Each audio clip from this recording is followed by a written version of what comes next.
ہم اس ناجائز حکمران کے خلاف عدم اعتماد لائیں گے اور اس سلسلے میں جو حکومت کی حلیف جماعتیں ہیں ان سے بھی رابطے کریں گے کہ وہ اپنا اتحاد ختم کر کے ملک اور قوم پر رحم کریں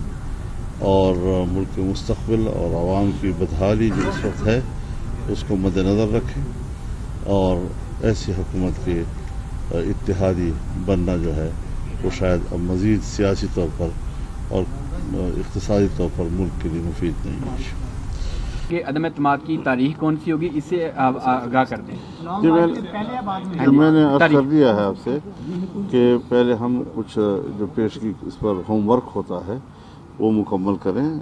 دوسری جو ان کے حلیف جماعتیں ہیں کیونکہ اس کے بغیر عدم اعتماد کا ووٹ مکمل نہیں ہوگا، تو ہم نے اس کے لیے ظاہر ہے جی کہ ووٹ بھی تو مکمل کرنا ہے، صرف لفظ تو نہیں ہے کہ آپ نے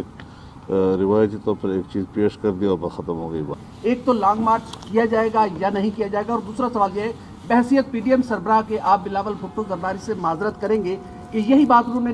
ڈیڑھ سال پہلے کی تھی جو آج آپ اعلان کر رہے ہیں، کیا پولیٹیکل غلطی تھی وگرنہ آج عمران خان شاید اقتدار میں نہ ہوتے؟ آپ ہمیں ہٹا رہے ہیں، لڑا رہے ہیں۔ میں آپ سے یہاں لاہور میں شاید اور لیکن اسلام آباد میں تو بار بار ایک بات کہہ چکا ہوں کہ میں ہدف ایک ہی رکھوں گا اور کبھی میں کسی اپوزیشن پارٹی کے ساتھ ہزار اختلاف کے باوجود میں پبلکلی جنگ نہیں لڑوں گا۔ مجھے اس کا جواب خوب آتا ہے جو آپ فرما رہے ہیں، اور ایسا آتا ہے کہ آپ بھی اش اش کریں گے لیکن نہیں دوں گا، لیکن نہیں دوں گا اس لیے کہ اپوزیشن پارٹی کی ایک جماعت ہٹ ہوگی، کیونکہ پارلیمنٹ کے اندر وہ بہرحال اپوزیشن گروپ ہے